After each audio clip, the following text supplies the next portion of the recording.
الرحيم الحمد لله والصلاة والسلام على رسول الله اللهم وفقنا لما تحبه وترضاه وبعد فسلام الله عليكم ورحمته وبركاته إخوتي في العقيدة عموما تاريخ marka laga warramayo faa'iidada koowaad ee taariikhdu leedahay waxa weeyaan waa lilcibra waa in lagu waayo arko sida awgeed baynu odhan karnaa qur'aanka kariimka ah in thuluthba ku dhodhow ama saddex meelood oo meel ku dhodhow ayaa qisas ah oo ilaahay subxaanahu wa tacaala uu qiso kaga warramaya نحن نقص عليك أحسن القصص بما أوحينا إليك لقد كان في قصصهم عبرة لأولي الألباب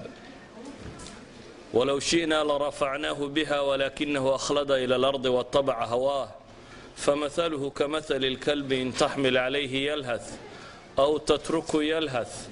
ذلك مثل القوم الذين كذبوا بآياتنا فاقصص القصص لعلهم يتفكرون sida daraaddeed ilaahay subxaanahu wa tacaala dhul badan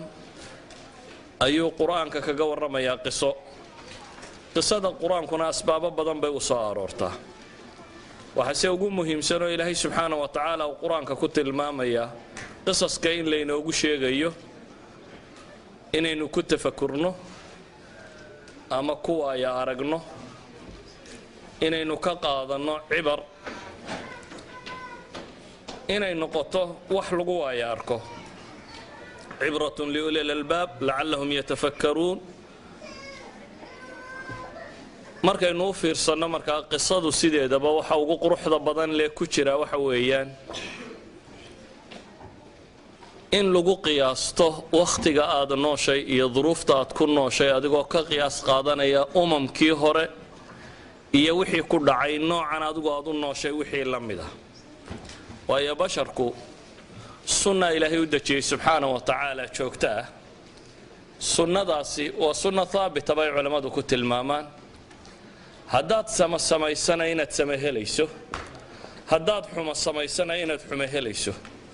maadaama ay caynkaasi tahay qisasku waxay u baahan yihiin in badan inaynu fiirsanno qur-aankana in badan baa ilaahay subxaanahu wa tacaala kaga warramay qiso nebi qiso fircown iyo gaal qiso wadaadda inxiraafay qiso yacnii kullu shay baab kastoo aad qiso ka egto qur-aanku wuu ka warramayaa taasi waxa ay tilmaamaysaa inaynu u baahannay qiso dhammaanteedba innagoo laakiin isdu taagayna mawaadic alcibar meelaha cibradu ku jirto ee u baahan in inta badan la eego amase la isdul taago waxaa kaloo mudan oo qur-aanka ilaahay subxaanahu wa tacaala in badan inoogu tilmaamaya inaynu umamkii inaga horreeyey taariikhdooda daraasayno waxay dhahdaan casri kastoo la joogaa wuxuu u badan yahay cusuurta dambe waa طabca jadiida likitaabin qadiim bay yidhaahdaan haddaad taarikhda dib u fiirsato baalan la mida kanaad nooshahay unbaad arkaysaa oo si kastoo aad u qiyaasto ama aad u qiimayso la mida idan bay yidhahdaan waa طabca jadiida kitaab qadiimoo hore loo soo maray waayo dunida hore u soo mareen dad taalixiina iyo dad saalixiina dad xunxun dad wanaagsan nooc kasta hore u soo mareen sidaa awgeed waxay u muuqanaysaa taariikhduba inay u eg tahay طabca kitaab qadiimo hore u jiray ilaahina subxaanahu wa tacaala qur-aanka wuxuu inoogu tilmaamayaa ina leeyahay qad khalat min qablikum sunan fasiruu fi lardi fanduruu ilahay wuxuu leeyahy subxaanahu wa tacaala idinka hortiin waxaa tegay sunan baa dhulka tegay ee fasiiruu fi lard dhulka socda baa la yidhi oo fanduruu kayfa kaana caaqibatu lmukadibiin fasiiruu fi lardi qur-aanka intay ku soo aroortay haddaad u fiirsato aad baad u tacajubaysaa aayaad aad u tiro badan baa ilaahay subxaanahu wa tacaala kaga warramaya qul siiruu fi lardi uma nduruu kayfa kaana caaqibatu lmukadibiin أفلم يسيروا في الأرض فتكون لهم قلوب يعقلون بها أو آذان يسمعون بها فإنها لا تعمى الأبصار ولكن تعمى القلوب التي في الصدور قل سيروا في الأرض فانظروا كيف كان عاقبة المجرمين أولم يسيروا في الأرض فينظروا كيف كان عاقبة الذين من قبلهم كانوا أشد منهم قوة وأثاروا الأرض وعمروها أكثر مما عمروها وجاءتهم رسلهم بالبينات فما كان الله ليظلمهم ولكن كانوا أنفسهم يظلمون أولم يسيروا في الأرض فينظروا كيف كان عاقبة الذين كانوا من قبلهم كانوا هم أشد منهم قوة أفلم يسيروا في الأرض فينظروا كيف كان عاقبة الذين من قبلهم دمر الله عليهم وللكافرين أمثالها يعني إلهي سبحانه وتعالى هدينا النصوص تكسر فسيروا في الأرض يقرأ أي كبضا إن محاضرة لغو أخريه وإلهي من إلهي هي قولدي دين كهر ريسيبا قار ألا هلاقي وللكافرين أمثالها سيدا أوجد تاريخ الدراسة وباهنتي دراسة أن تمتع هين بوباهنتي دراسة أن كرا حيث قرا هين إن لسدول تاغم مالها عبرة وين لبوباهنتي أممكو حتى دتك أميينتي حتى أممكا أن وحقورين انت بدن إيه كوا وحقورين بدن وكم دبا على مدى جرى تاريخ تكو علامة صدان مثلا وحا ما هذا الله يراهدا ودعضي قصة دعضي oo weer yaro kooban lagu xifdiyay oo markastoo dhacda la mid ay timaadaba mahmaahda la sheegay waxa la yiraahdaa ninkan hebel waa aftahannimadu waa maxay wadciga hadda yaala ayuu wuxuu uga qiyaas qaadanayaa dhacdo hore oo dhacday oo ku jaan go'an sida daraadeed ba mahmaahda gabigeeduba waa calaamad taariikhda la calaamadiyay waa dhacdo kamid ah dhacdooyinkii taariikhda oo la calaamadiyay gabayga la mid ah gabayada inta badan taariikhda waa lagu calaamadsadaa oo dhacdooyin dhacay oo taariikhiya ayaa gabay yaro koobani uu tilmaama qisad u tiro badan leh walidaalka waxaynu u baahanahay sideedaba qisad dhamaanteed inaynu aad ugu noqono taariikh muslim mid walba waa ilaahay quraanka mid gaal iyo mid muslim oo kaga waramay مواضع العبر كان نسدح تاجنو أما يسك تاجنو درس كان ما أنت لقون دينا وحلا يدينا كور رمه تاريخ أندلس تاريخ ده سيري ساعد يبرنا وشة كان قرن مايا أندلس دولة الأموية لبي سجاشن كي هجرية ده أيالا فرطي طارق بن زياد يا موسى بن نصير قائد كان لورين جري طارق بن زياد ودري لبي سجاشن كي بيلعبين فرشدي أندلس يوجه الرئيسي أندلس ووطن كي يرى إيبيريا لورين جري أما وجزيرة ما أنت عنكا إسبانيا برتغال أيو بدنيهين غرناطة وآخر مملكة إسلامية غرناطة مقالة هذا الله يرهدا مملكة دي قدام بيسي إسلامية هداي كبحضي سداد بقول تضبي سجاشن كي محرم كودي دي بالله قصو صار آخر الملوك أبو عبد الله نكي هو يدي قبل جو تري رسائل هايد بغرطويات سيد الرجع إلى لين ويدي سيد الدمر كوجو قبل أبو يترينيس يبكي مثل النساء قبل وكشرو وهاي تلمام سعادات سيد الرجع إلى شنكر ويدي سيد الدمر كوجو وحليدي مركي وجودن بيسيو كدقاقي معاهدة أيوك كجبحي معاهدة مركي لك على الساحة ودونيه فلوس أكتر قدبوا قصرية دي سي وحيسي مركاسائل مكسود ده يبان ليري هو يدي بمركا ويرد تنكتري وتاريخ مركا سداد بقول يشان سنادات ككوبان سداد كدقيقين اللي يسيها دانو غيبيو طبعا كي سنادات بحال دقيقان وهيا طبعا كي سنة تاريخ ده كم مدama هل دقيقة يكسو بيجمية مركا وأدكتي تاريخ أندلس إن كجا ورنا سدات دقيقة يوحلا مده عموما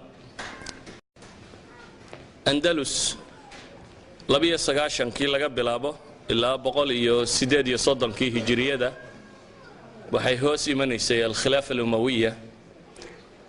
مركي خلافة الأموية يدعدي الدولة العباسية يمشى قبصتي ويل دلني يرى أمويين تكمدا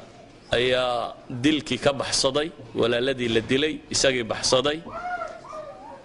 وحو الصعدة وحو قاري ودن كاسي عبد الرحمن الداخل أو صقر قريش إنك اللي بحيي دولة داسي يساقا دبو أساستي يساقا غريب أبو ودن كاتقاي وحباها يسنن لكن دولة بمدير كقدستي دبتنا دولة آد وبلارن أيو دسي دوري صدن سنة بانفليا فريا صدن سنة دوت أيو حكوميي wakhtigiisii intii badnayd thawraad bay kaga dhacday 25 thawradood ayaa ku kacday 34 sannadood ee uu maamulayay akhiiran 170 meelaha markay maraysay ayuu wadanku istiqraarkiisii sugmay madiinada caanka ee madiinada zahra la yiraahdo qurtuba ku taala ee taariikhda mudankii ugu caansanaa dunida ahaan jiray ugu quruxda badnaa ayuu waqtiga dhisay masjid qurtuba oo masaajidka weyn buu bilaabay ilaa iyo markii dambe masjid qurtuba sidii loo weyneynayay 1200 oo tiir buu markii dambe lahaa masaajidka tiirarkiisu bilariskiisu 1200 isagoo 1200 bale oo kiniisada ayuu haddana ka dhisay qurtuba wali masaajidkii waa dhisay laakiin hadda waa kiniisad taariikhdaasi dheer ee wadankaasi leeyay waa taariikh ma si tiro badan leh ama meelo madmadow oo aad u fool xun oo tiro badan leh meelo aad u qurux badan na leh waa taariikh markaasi runtii daraasadeedu ay tahay taariikhaha ugu fiican in la daraaseeyo waayo waa taariikh isbedbedelkeeduna badan yahay asbaabta keentay isbedbedelkana markiiba aad isha ku dhufanayso aan wax badan oo u fiirfiirsi badan kaaga baahnayn marka aan soo koobo haddii aan taariikhdan maraaxil u qaybino marxaladda hore waa marxaladaasi dhismaha koowaad ee ninkaasi dhisay kadib inaanu dhalay baa ka uga dambeeyey kadib inan kale u awowyaha uga dambeeyey qolada hore waa iska fiicnay laakiin waxaan jeclahay meesha u baahan inaynu si fiican u daraasayno inaan isu soo dultaago taariikhdani markay muddo socotay ayaa ninkii ugu dambeeyey wakhtiga aan rabo waxaan rabaa cahdigii muluku tawaa'if ay talinaysay cahdigii ugu fitna badnaa inaynu tagno ee taariikhdaasi ka mid ah waa cahdiga loo yaqaano muluku tawaa'if ama boqortooyooyinkii طائفaadka yaryar ee kala nooca ah muluku tawaa'if waxa ka horeeyay laba boqor oo aad u waaweyn waa cabdiraxmaan الناصر ama cabdiraxmaan الثالث taariikhda bani umayya saddex nin oo cabdiraxmaan la yiraahdo soo maray daakhilkii iyo cabdiraxmaan kii labaad ama thani iyo cabdiraxmaan الثالث nin lagu tilmaamo iyo saddex hishaamkii koowaad kii labaad kii saddexaad cabdiraxmaan الثالث أو cabdiraxmaan الناصر ninka loo yaqaano wuxuu xukumayay wadankaasi 50 sannadood 22 jir isagoo abuu qabsaday waana mararkay ugu qurux badnayd buu wadankaasi gaadhsiiyey nin karti leh oo alla ka cabsi leh oo dawlad xoogan dhistay oo thawraadkii iyo wixii ka soo horjeedo dhan ka takhalusay oo ballaadhiyay dawladda islaamka ee meesha dawlad aad u qurux badan leh buu ka tagay markaas cabdiraxmaan الناصر dawladdii quruxda badnayd ee uu ka tagay inankiisii baa dhaxlay la odhan jiray alxakam ibnu cabdiraxmaan الناصر alxakam waxaa nin caalima aqoon badan diin jecel alla ka cabsi badan dawlad deganna helay isna dhanka cilmigu isaga faafayba waa maktabadihii caalamka ugu waaweynaa ninkii samaystay 400 oo majalladood bay maktabadiisa ka koobnay isagu nin caalima oo faqiiha buu ahaa muddo haystay laakiin qaltadii ugu weynayd buu galay bay yiraahdaan dawladdii aadka u ballaadhnayd ee meesha ka talinaysay markuu ka geeriyoonayay inama waaweyn ma lahayn inan yaroo uu dhalay ayuu ka dhigay inuu leeyahay wilaayada isaga dabadii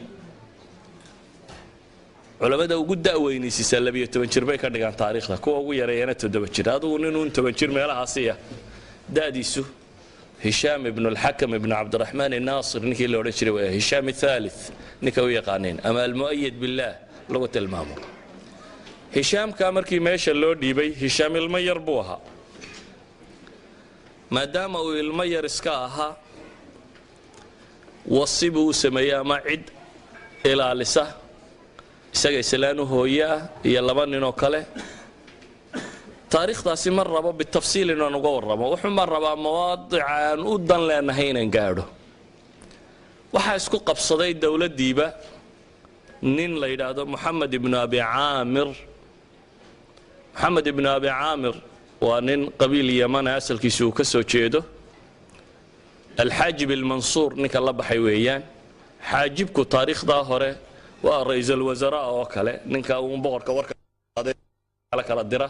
ayaa xaajib loo odhan jiray xaajibkaasi taariikhda islaamiga hore xaajibka laqab looma samayn jirin boqorkun baa laqab lahaan jiray المنصور بالله وحين مقالله المقتدر بالله القادر بالله magacyadaasi boqorada lahaan jiray laakiin xaajibka iyo wasaaraddu ma lahaan jirin ninkani maadaama uu dawladii gacanta iskaga dhigay laqab uu samaystay al-Mansuur la yiraahdo isaga qabsaday dawladda dhamaanteed nimankii agtiisa soo marmarayayna uu ka takhalusay saddex nin baa la tilmaamay agtiisa ka dhawaa ma uu islaa waxbay ku qabsanayaan makiidooyin buu sameeyay bay yiraahdaan saddexdiiba uu ka takhalusay dawladii isaga qabsaday wiilkii yaraana wuxuu yidhi inay yar baa tahay cibaadayso boqorrada looma soo galo halkaa ku jir meel buu ku xidhay bay yidhaahdeen inuu iska joogi jiray xataa markuu soo baxayo dumarkaa lagu dari jiray koox dumara inta la raaciyo farda la saaro barnaskan ay qaataan maxaa la yidhahdaa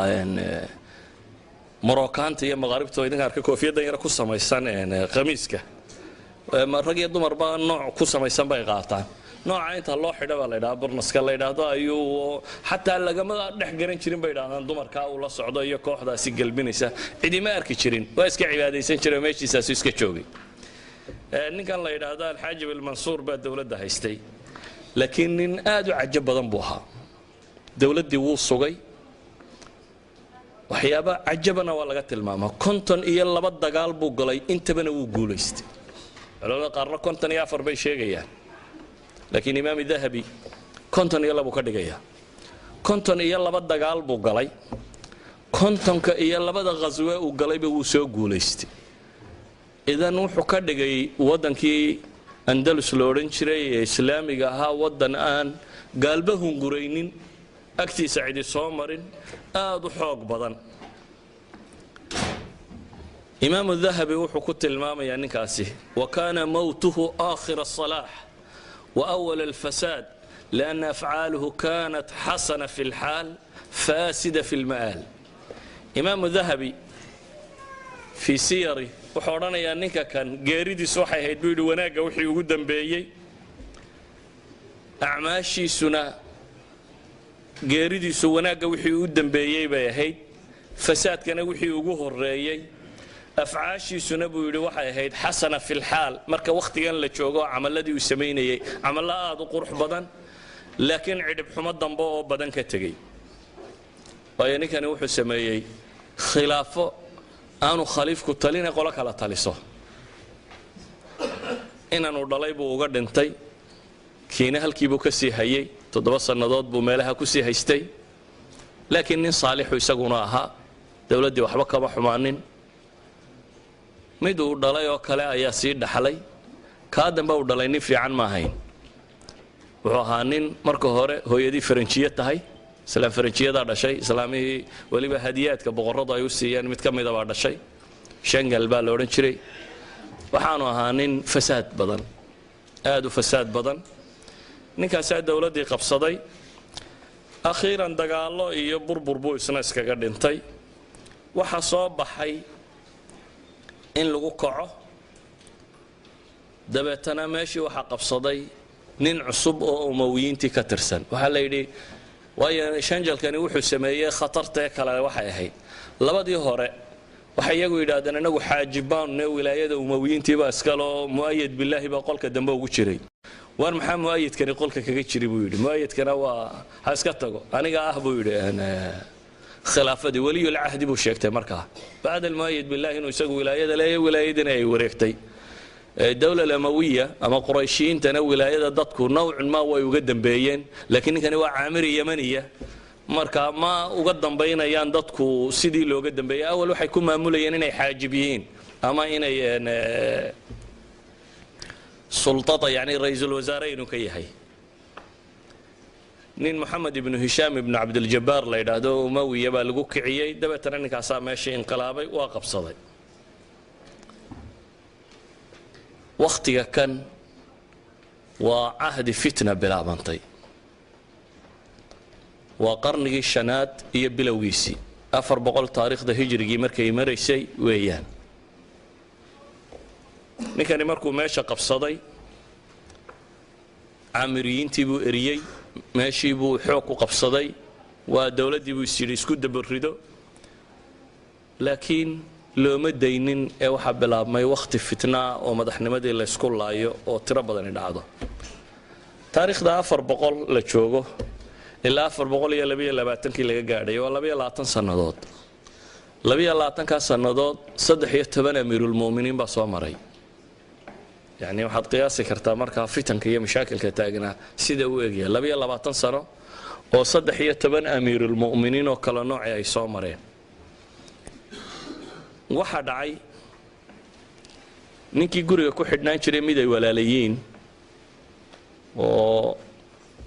boqorkii weynaa al-Hakam caalimka aynu ku sheegaynay uu dhalay al-Hakam ibn Abd al-Nasir nin uu dhalay oo Sulaymaan la yiraahdo ayaa isku dayay inuu dawladdaasi inqilaabo laakiin wuxuu furay albaab cusub oo aan taariikhda Andalus lagu aqoonin albaabka maalintaasi furmay Andalus wuxuu ka mid yahay waxyaabihii keenay inay burburto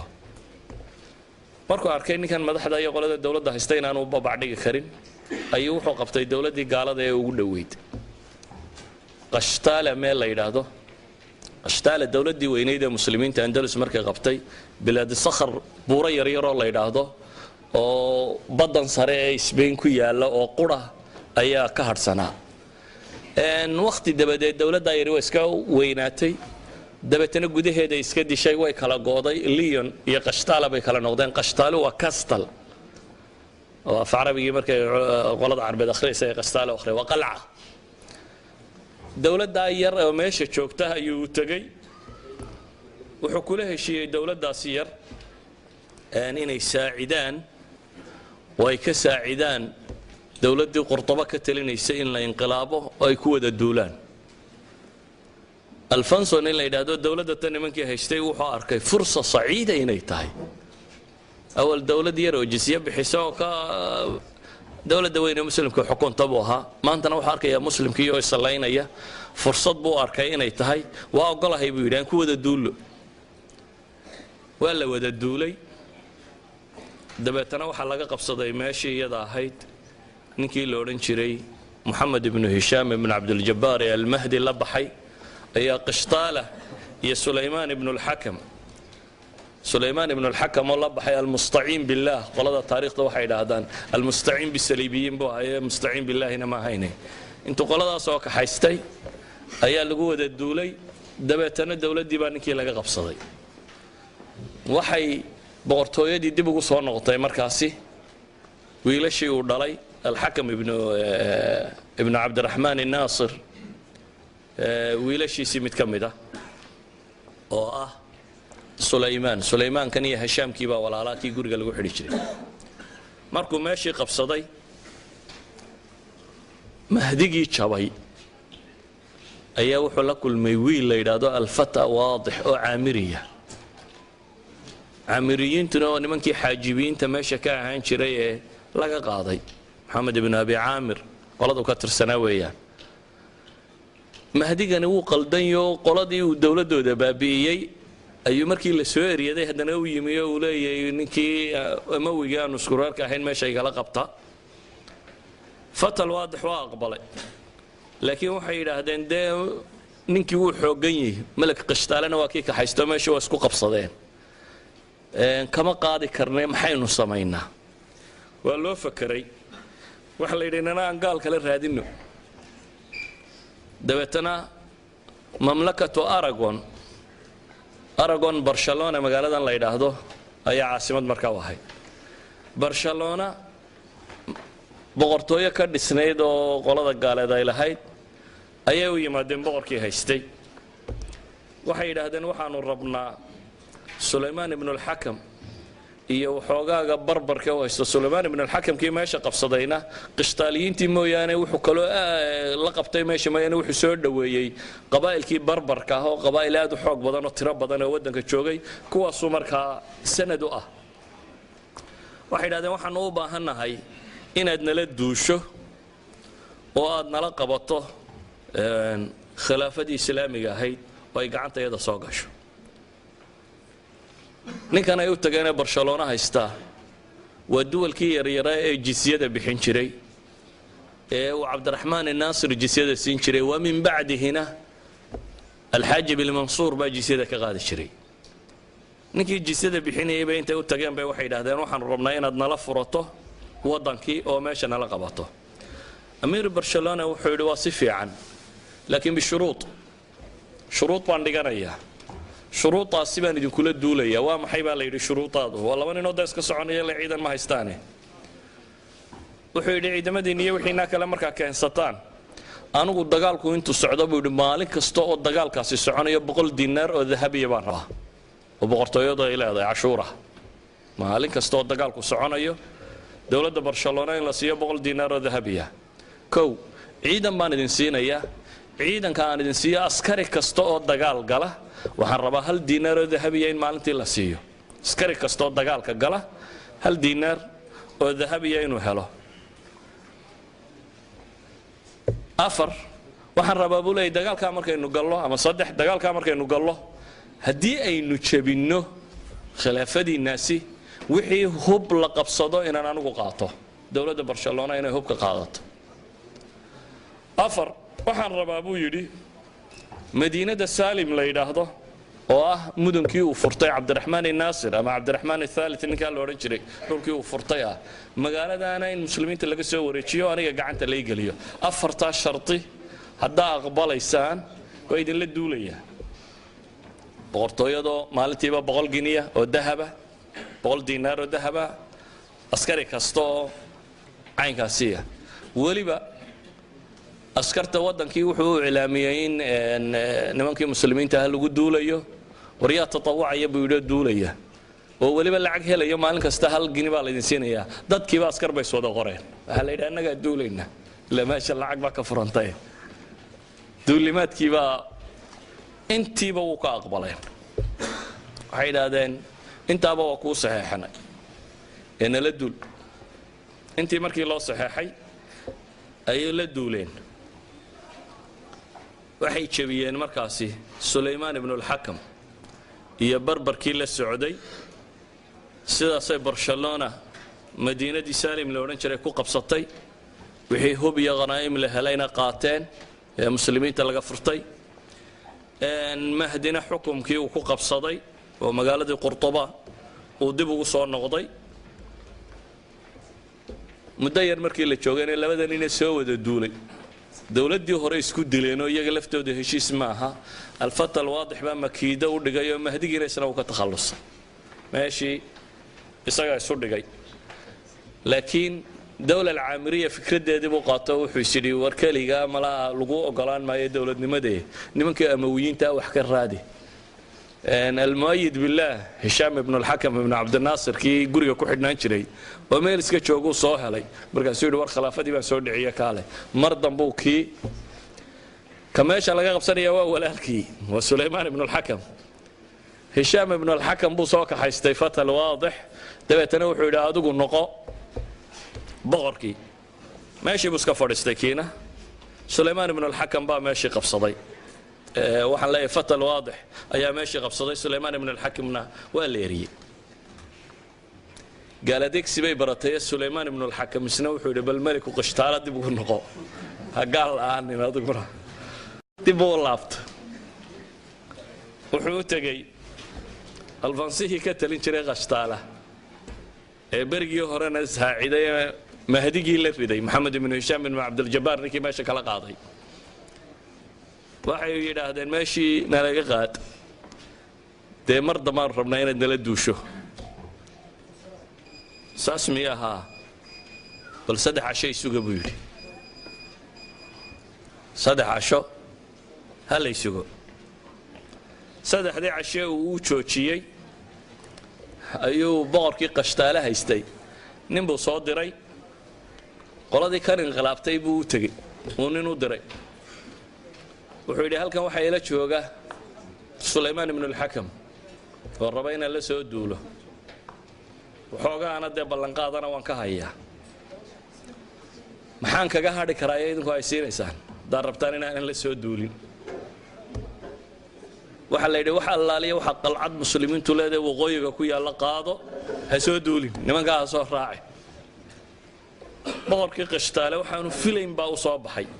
waxyaabihii la kala dooransiiyey waxaa ka mid ahaa markaa qalcadaha waqooyiga ku yaalla waaweyn ee xusuntii muslimiintu lahayd in isaga la siiyo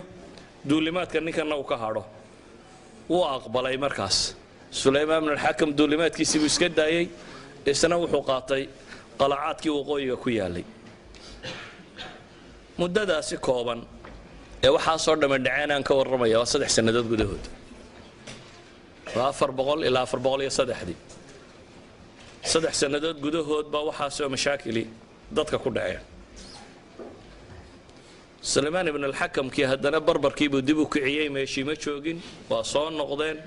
qurtabuu soo galay magaaladii buu fasahaadiyey kufsi dumar dad la laayo wax walba wuu sameeyey ninkii almustaciin billaahi la odhan jiray la baxay hishaam ibn alxakamkiina meeshii buu ka eriyey meeshiina dib buu qabsaday waxaasoo dagaali waxay dhex marayeen waa 2 nin oo walaala ah qolabana qolo eryanisay muddo aan badnayn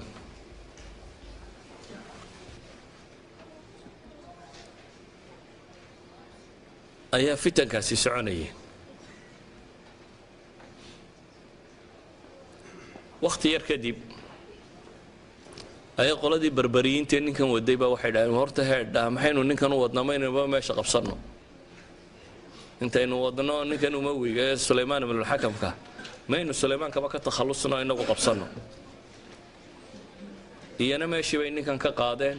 waxaaba qabsaday meeshii gebigeediiba nimankii barbariyiinta ahaa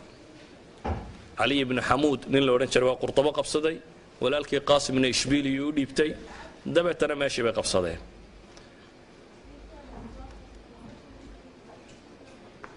caamiriyiintii oo almurtadaa billah ninkii la odhan jiray la socdaa soo noqday dagaala badan baa dhacay kullu haadaa maxaanu tilmaamayaa waxaanu socdaa uun waxoogaa yar inaan tilmaamo dawaama ayay gashay dowladda islaamiga ee meesha joogtay marka ay taariikhdu maraysay 422 meelahaasi ee warkii loo adkaysan kari waayay maalinba meel mid qabsaday ee dhibtii tiro badatay ayaa qaadigii magaalada qurtuba loo yimi waxa la yidhi sida tan loo adkaysan maayo maxaa la yeelaa wadaadadii waa shireen dabeetana waxa la yidhi khilaafada baan ridna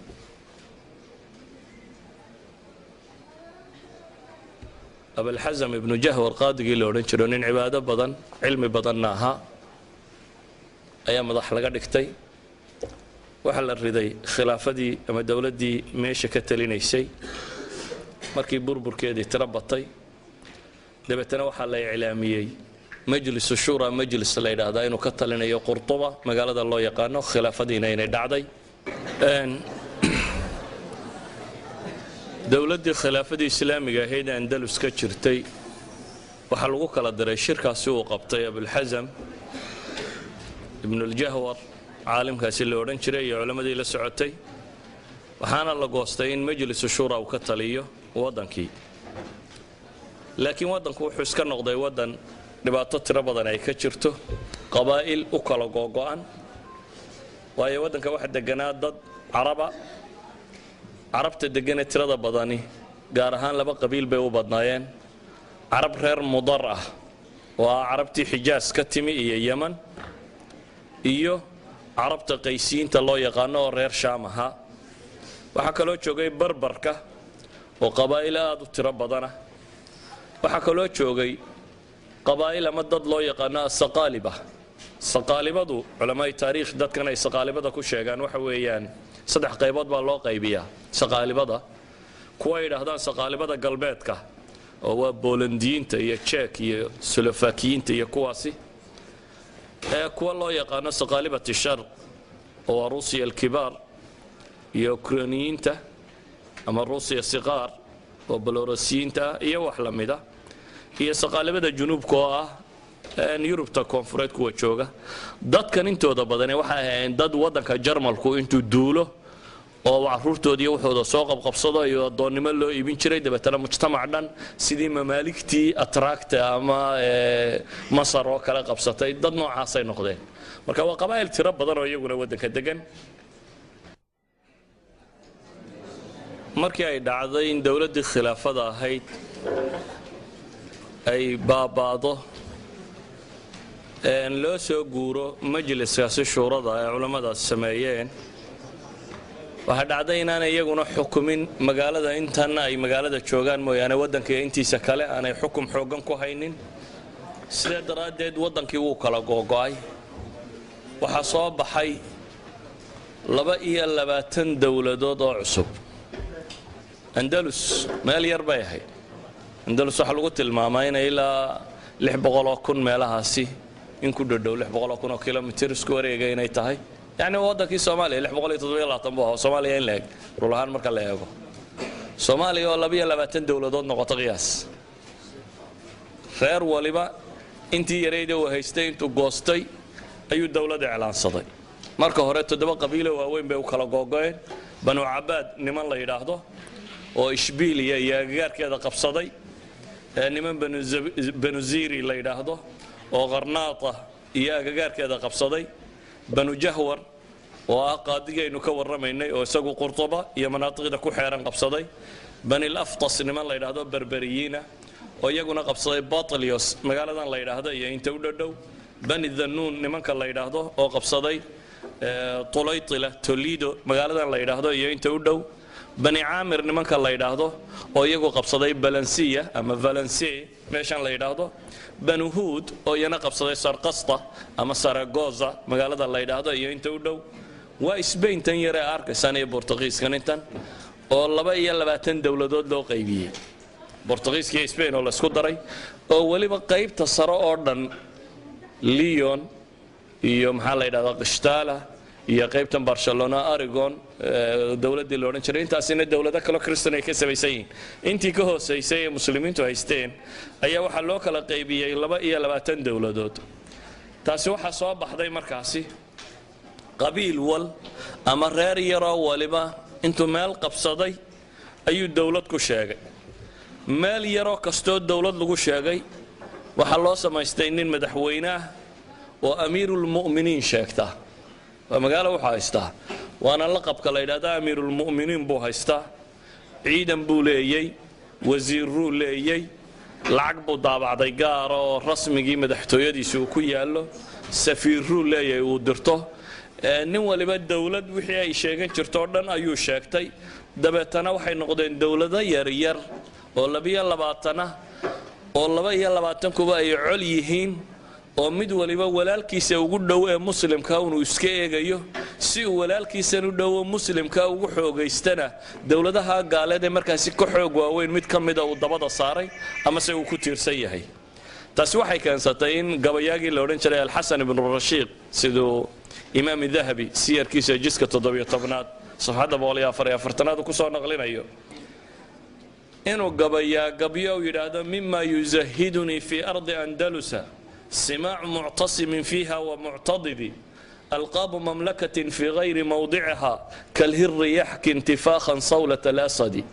يعني قبياغا سي مسلم كابا وحلي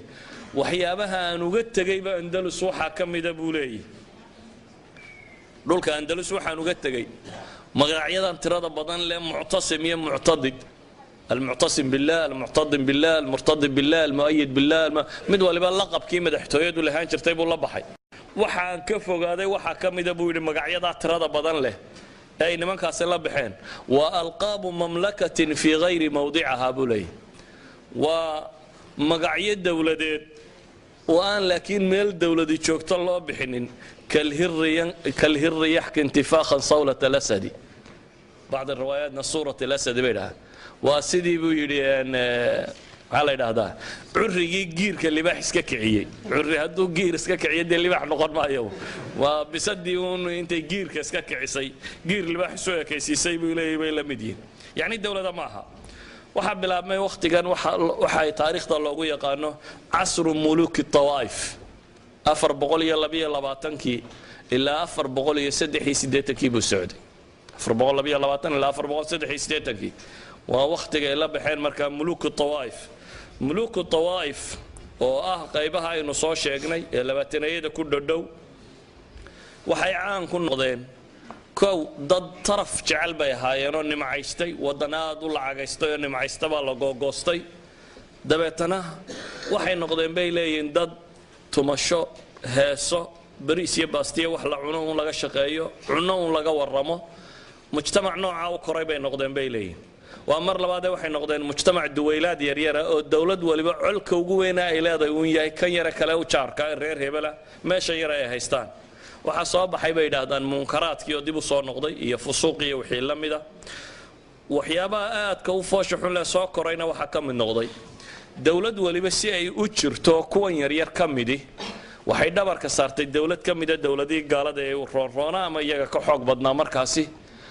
ayay mid waliba dhabarka saartay waxyaabaha ka sii foosho xun la meesha tan ka soo baxay waxa ka mid ah dawladaha yaryar intooda badani waxay bixin jireen jizya si ay u jiraan yani waxa taariikhda ku daraasayn jirteen dawlad islaamiga jizya qaada kuwan iyaga jizya bixin jiray waxaana la siin jiray maliku qishtaala iyo boqorada kale u dhow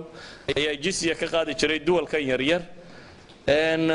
sanad walba waa cashuurta ku soo dalaciya lacagta laga rabo inay soo diraan intii hore laga badinayo iyadoo la leeyahay waxa la ilaalinaya nabadgelyadaada iyo dadkaaga iyo mujtamacaaga lagu ilaalinaya waxay soo baxeen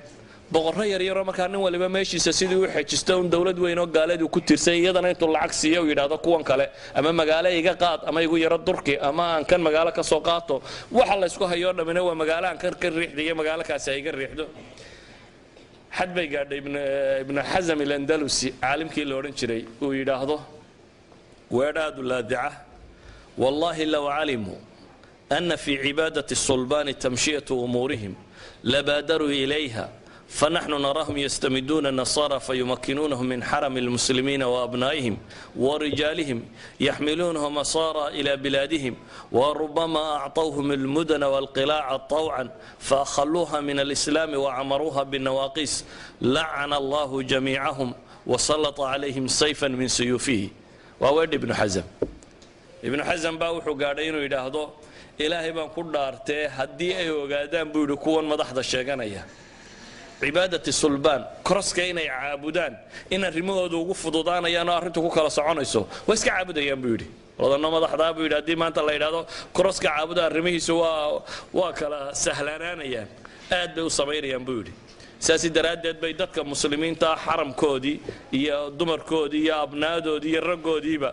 iyagoo maxaabiisa loo qaadaya buu dhulka gaaleed oo lagu xidhanaya magaalooyin dhan oo muslimiintu lahaayeen baa la siinaya buu leeyahay iyo qalcado dhan oo muslimiintu ay lahaayeen oo islaamka inta laga tirtiro naaqus laga dhex taagaya buu leeyahay ilaahay dhamaantood ha nacdalo oo seef suyuftiisa kamid ah Allah ku itixaamo buu ku gabagabeeyay waa wadaad cadhooday waxa ka muuqata yani wuxuu dareemay sida ay wuxuu u jiraan duwalkan yaryari waxay ku caan baxeen runtii xaakim waliba inuu meel yar intuu qabsaday dawladnimo sheegtay dawladdii sayri inaanay jiri karin ilaa iyo dawlad gaaleed oo kale dhabarka saaro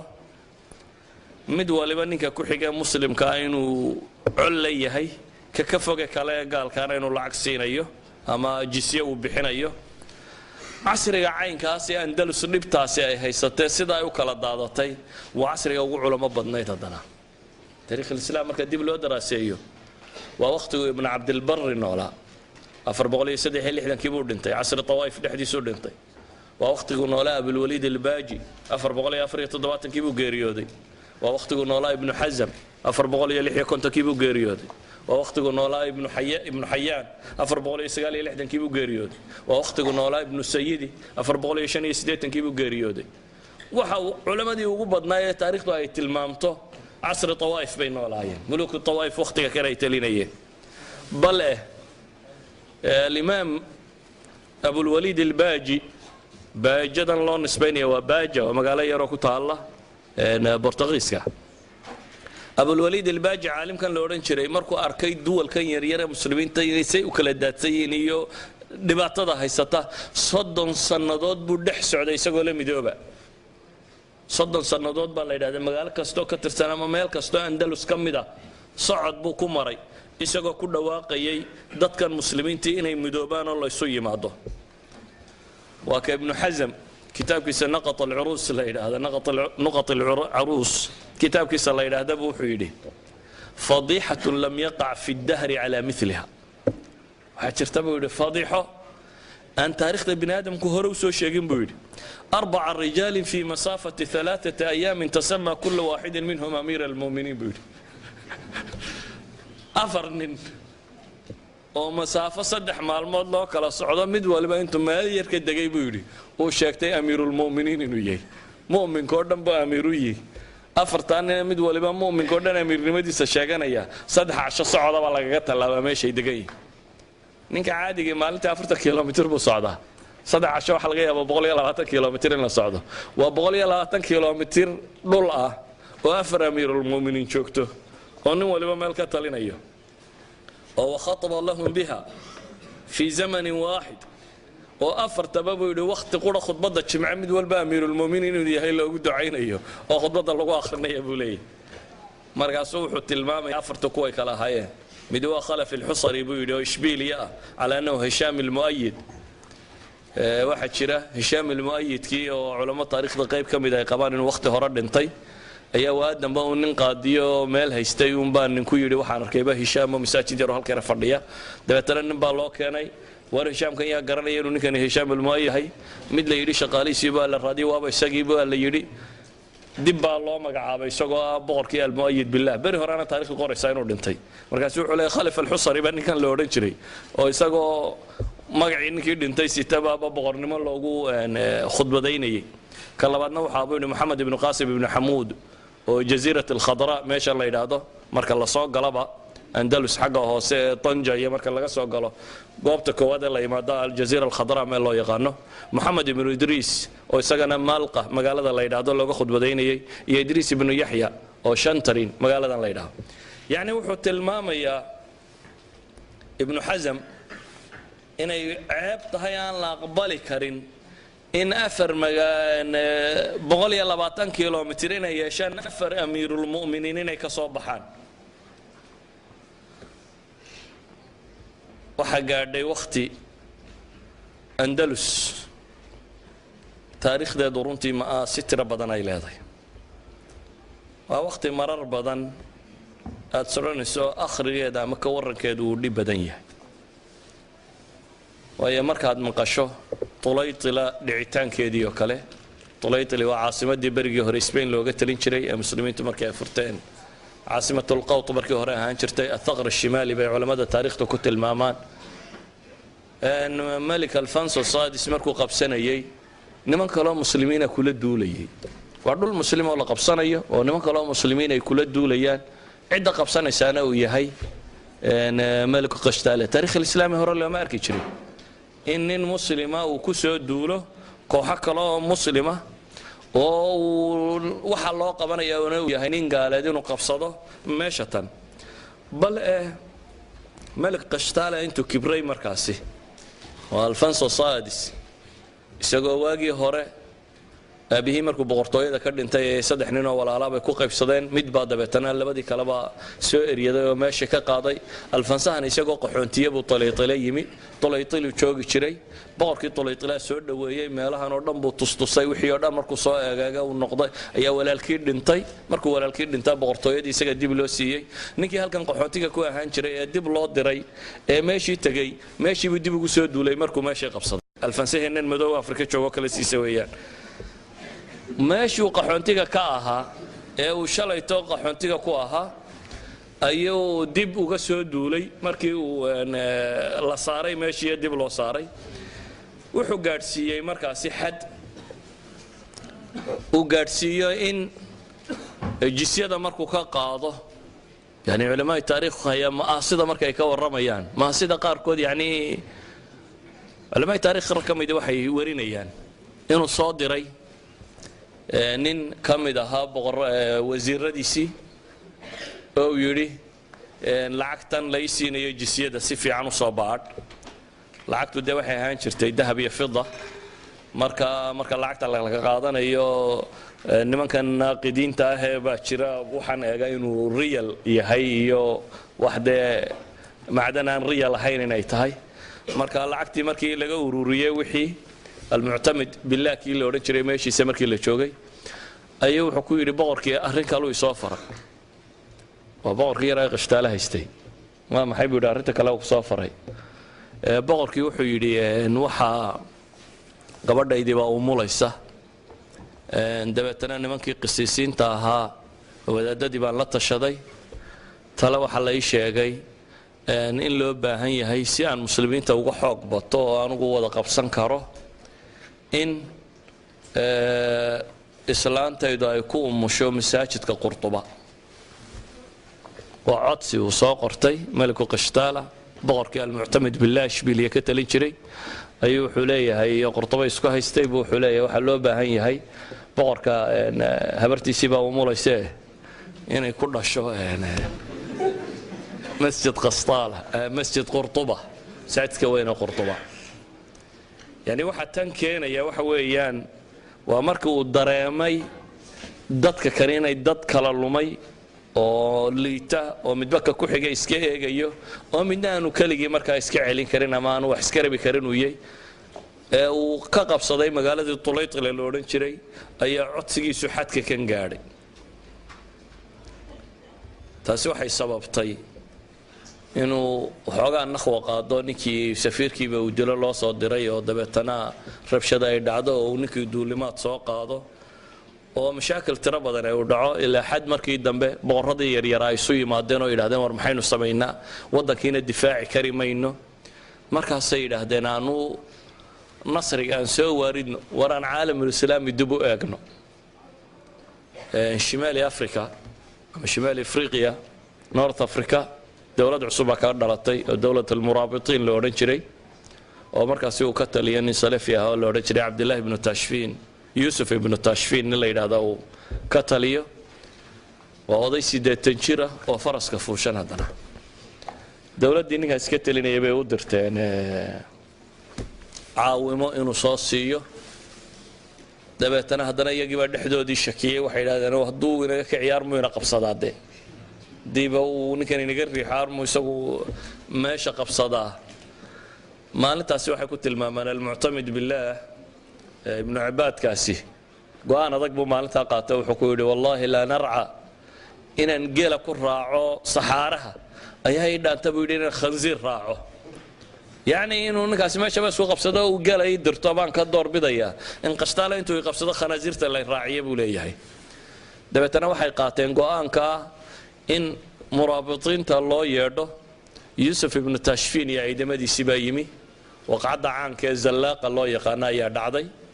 waa waqacad taariikhda aad ugu caana dibna loo jabiyay qashtaale iyo nimankii ka talinayay markaas dib loo jabiyay isaga darka ku baxsaday ciidamadiisa dhamaantood meesha ku jabeen qisaska taariikhiga ee masaa'ilkan ku saabsan mar rabo inaan balbalaadhiyo laakiin waxa aan rabaa inaan tilmaamo mujtamacu markuu dhexdiisa isagu uu isnaco dabeetana uu noqday yaa kursiga ku fadhiya kadibna tuulo waliba madaxweynaha ay samaysato waxa iska ilaalinaysaana ay tahay tuulada kale ku xigta isaguna uu waayo waligiiba magac dawladeed ha sheegto lacag ha samaysto wax yar ha qorqoro laakiin uu waayo muqawamaat alxayaa qaabkii loo noolaan lahaa uu waayo oo noqdo waxaan isdifaaci karin ama waxba iska celin karaan waxay noqonaysaa inuu taxta saytarati dawlatin ukhra dawlad kale inuu iyada ku hoos noolaado oo wixii loo yeeriye kasta uu aqbalo si ay tiisan yari u jirto 22 dawladood baa muddadaasi yar meeshan ka talinayay oo midba ku xiga uu iska ilaalinayay oo dawladan kale ee meesha taala uu rabay inuu haddana nimanka waxa sameynaya dhan kale faqri ma hayn xolalaani ma jirin waa waqtiyadii ay ugu badnaayeen waa waqtiga yawmutiin ay dhici doonto waa taariikhda waa maqashaan yawmutiin kala sheego nin boqorada kamida ayaa islaantiisii boqortooyada xagga sare fuushay dabeetana iyadoo roobda ay bay waxay aragtay dad wadada lugaynaya oo dumar ah oo cagaha dhoobo intay ka yara fayteen dhoobo dhex socda markaas waxay tiri boqor aniguna waxaan doonayaa inaan dhoobadaas oo yara batalaqsado dabada u baxo qofka bini aadamka waxa caadiya inta ka maqan uu bini aadamku moodaa inay tahay nimcada rasmiga imka ninka baadiyaha jooga ee aan waxba haysanin talow daaraha dhaadheer mar uu yaa fuula buu isleeyahay kan daaraha dhaadheer fuushanina yaa buuraha marun kora buu isleeyo soo carcarara bannaankaasi oo hiita yar buu dhisanaya waa nolosha bini'aadamka caadiga ah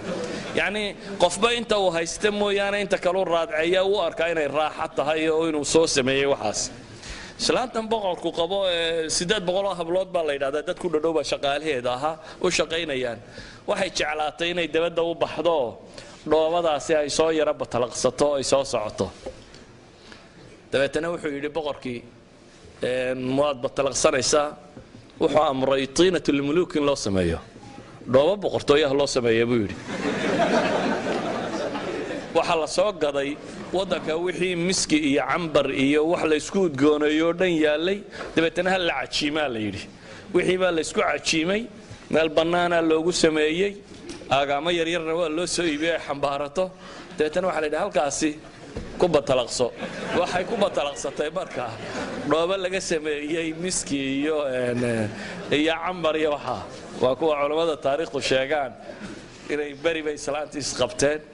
markaasay tiri wallaahi ma ra'aytu minka khayran qatu waligay wanaag kaama arag nama maalintii dhoobadana buu yidhi xataa yowmutiin ayuu tilmaamay baa la yidhaahdaa ibnu cabbaadkani